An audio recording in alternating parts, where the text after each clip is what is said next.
नमस्कार, आप देख रहे हैं सी न्यूज भारत और मैं हूं आपके साथ ज्योति अरोड़ा। वक्त हो गया है न्यूज बुलेटिन का, तो आइए नजर डालते हैं इस वक्त की बड़ी खबरों पे। जिला बहराइच तहसील मीनपुर व मोतीपुर विधानसभा बलाहा के क्षेत्र में गुरुवार को समाजवादी पार्टी के कार्यकर्ताओं व क्षेत्रीय नेताओं व सपा पदाधिकारियों के द्वारा राष्ट्रीय अध्यक्ष अखिलेश यादव के जन्मदिन पर धूम मचाई गई। कहीं केक काटा गया तो कहीं माला पहनाकर शुभकामनाएं दी। वहीं मुख्य अतिथि के रूप में मौजूद रहे जुग्गी लाल यादव, सिंचाई कॉलोनी मोतीपुर। बलाहा विधानसभा यूजन विधानसभा अध्यक्ष माननीय राघवेंद्र जी, आपको नमस्कार। आज समाजवादी पार्टी के राष्ट्रीय अध्यक्ष व युवा दिलों की धड़कन कहे जाने वाले, युवा जोश और युवा सोच रखने वाले अखिलेश यादव जी का जन्म दिवस है और आप यूजन सभा के अध्यक्ष हैं। आप युवाओं को कौन सा संदेश दे रहे हैं? आज हम सब के महबूब नेता युवा दिलों की धड़कन माननीय अखिलेश यादव जी का जन्मदिवस है और हम सभी युवा इस बात की इनके जन्मदिन पर ये प्रतिज्ञा करते हैं कि आने वाले समय में 2022 में हम लोग शांति के रास्ते पर चल करके, आंदोलन का रास्ता पकड़ करके और माननीय अखिलेश यादव जी के मिशन और विजन को जनता के बीच ले जा करके 22 में सरकार बनाने का काम करें। बहुत बहुत धन्यवाद राघवेंद्र जी, यूजन सभा अध्यक्ष बलाहा। कि नई हवा है, नई सपा है, बड़ों का साथ युवाओं का बड़ों का हाथ युवाओं का साथ। आप देख रहे हैं कि आज अखिलेश यादव जी का, माननीय मुख्यमंत्री जी का कितने धूमधाम से, कितने भीड़ भाड़ से लोग दूसरे दल से आकर के समाजवादी में जुड़ करके जन्मदिन उनका मना रहे हैं। उनको ढेरों शुभकामनाएं दे रहे हैं। बहराइच जनपद में लगातार युवा बढ़ चढ़कर समाजवादी पार्टी से जुड़ रहे हैं। आखिर अखिलेश को युवा क्यों पसंद करते हैं? अखिलेश जी युवा हैं, हम भी युवा हैं, उनके जितने सिपाही हैं वो भी युवा हैं, क्योंकि समाजवादी के साथ जो हमारे बुजुर्ग हैं उनकी सोच युवाओं को आगे बढ़ाने की है। अभी आप देख रहे हैं हमारे राष्ट्रीय अध्यक्ष जी हैं, वो भी युवा हैं। अभी मैंने बताया आपको कि युवा सोच में अखिलेश यादव जी की जो सोच है युवा के प्रति अच्छी है, उनकी लगाव भी है, युवाओं के बारे में वो सोचते हैं, चाहे वो नौकरी के बारे में हो, चाहे रोजगार के बारे में हो।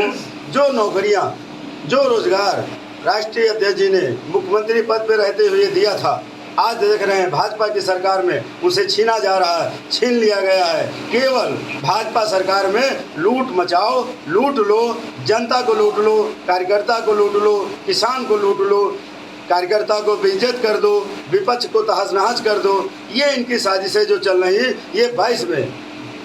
माननीय अखिलेश यादव जी के जन्म दिवस पर आप समाज को और बलाहा विधानसभा क्षेत्र वासियों को कौन सा संदेश देना चाहते हैं? मैं एक संदेश ये देना चाहूँगा कि 2022 में जब माननीय मुख्यमंत्री उत्तर प्रदेश के अखिलेश यादव जी बनेंगे, उस समय जो भी युवाओं की दिक्कतें हैं, किसान की दिक्कत है, जनता की दिक्कत है, कार्यकर्ता की दिक्कत है, वो अखिलेश यादव जी दूर करेंगे। बहराइच से सी न्यूज संवाददाता राम सूरत यादव की रिपोर्ट। बड़ी खबर बगहा से है, जहां कोविड-19 को लेकर प्रशासन के तेवर एक बार फिर सख्त हो गए हैं। बिहार सरकार से कुछ छूट मिलते ही लोगों में लापरवाही दिखने लगी है। लोग अपने चेहरे से मास्क हटाना शुरू कर दिए हैं, जिसको लेकर बगहा एसडीएम शेखर आनंद व एसडीपीओ कैलाश प्रसाद ने संयुक्त रूप से सघन वाहन जांच चलाकर लोगों के बीच मास्क जागरूकता अभियान चलाया। साथ ही बिना मास्क लगाए लोगों का चालान भी काटा।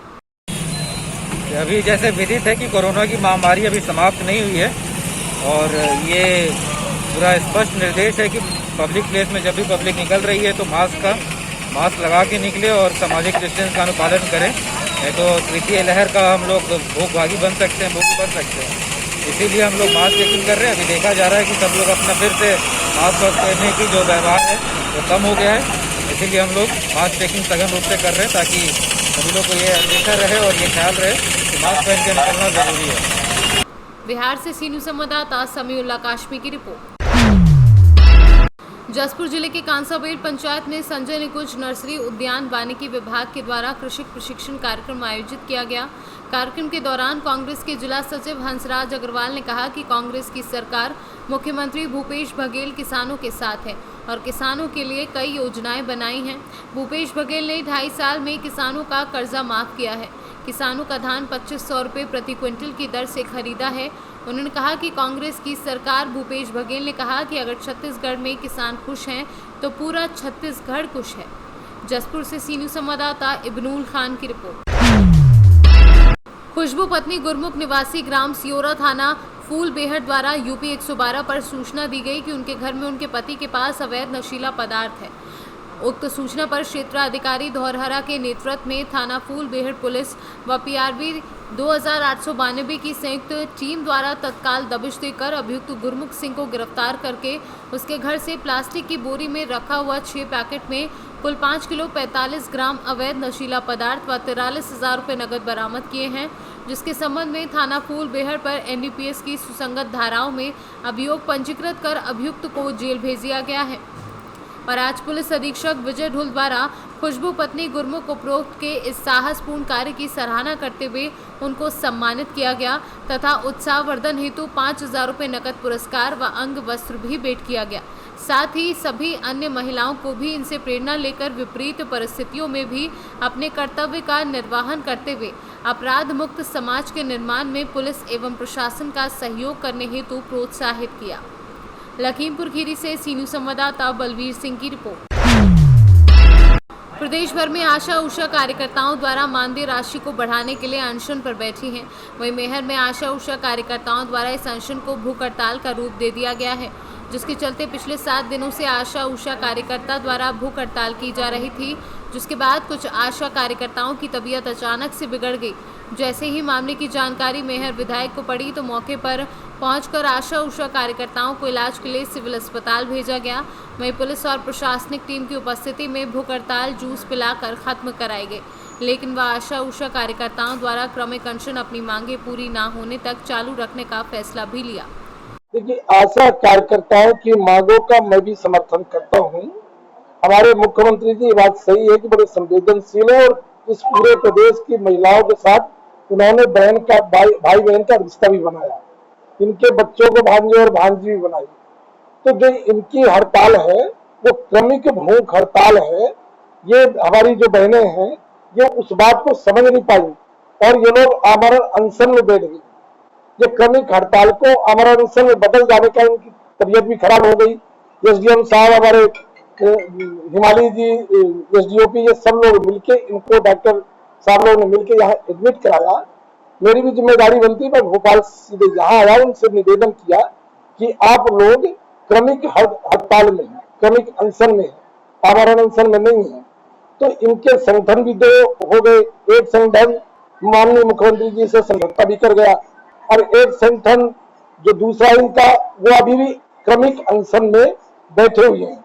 तो मैं इनसे भी अपील किया कि आप लोग ये जूस पिए, फ्रूट खाएं और कल से आपका क्रमिक जो हड़ताल है वो जारी रखें। मैं आज मुख्यमंत्री जी को एक पत्र लिखा हूं, इस संबंध में मैं कल तक बात करूंगा कि स्थितियां क्या है, अलग अलग क्यों गुट में बटे हुए हैं, इनका क्या निदान हो सकता है।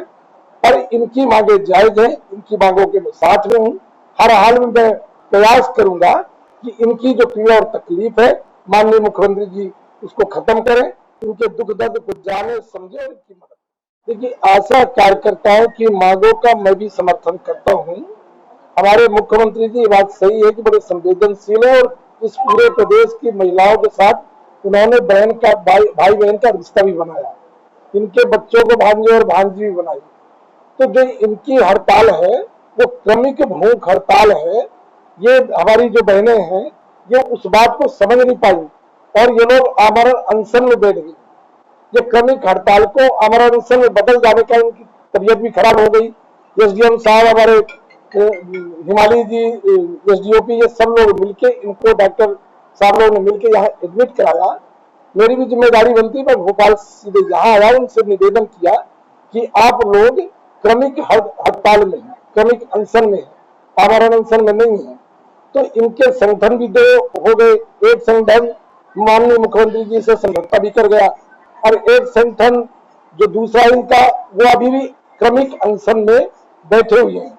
तो मैं इनसे भी अपील किया कि आप लोग ये जूस पिए, फ्रूट खाएं और कल से आपका क्रमिक जो हड़ताल है वो जारी रखें। मैं आज मुख्यमंत्री जी को एक पत्र लिखा हूं, इस संबंध में मैं कल तक बात करूंगा कि स्थितियां क्या है, अलग अलग क्यों गुट में बटे हुए हैं, इनका क्या निदान हो सकता है, पर इनकी मांगे जायज हैं, इनकी मांगों के मैं साथ में हूं। हर हाल में मैं प्रयास करूंगा कि इनकी जो पीड़ा और तकलीफ है माननीय मुख्यमंत्री। सतना से सी न्यूज संवाददाता कुलदीप द्विवेदी की रिपोर्ट।